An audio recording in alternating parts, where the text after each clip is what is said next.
You ask Tiger to calculate. This deals with finding the midpoint between 2 points. The midpoint between the 2 points is 0, -7.5. Let's solve it step by step. Plot the 2 points and calculate the midpoint using the formula.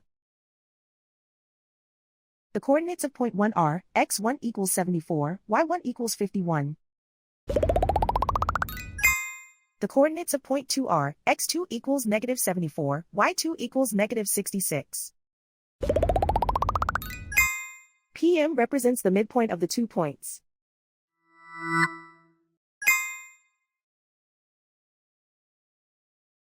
Use the x values in the midpoint formula to find the midpoints x.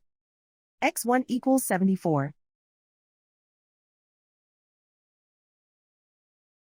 x2 equals -74.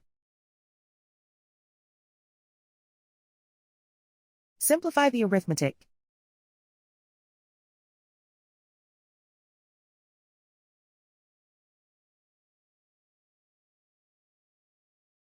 Use the y values in the midpoint formula to find the midpoints y. y1 equals 51.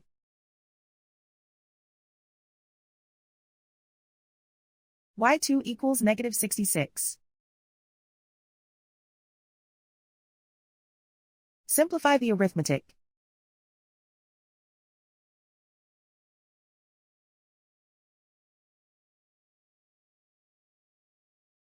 And so, the midpoint is 0, -7.5.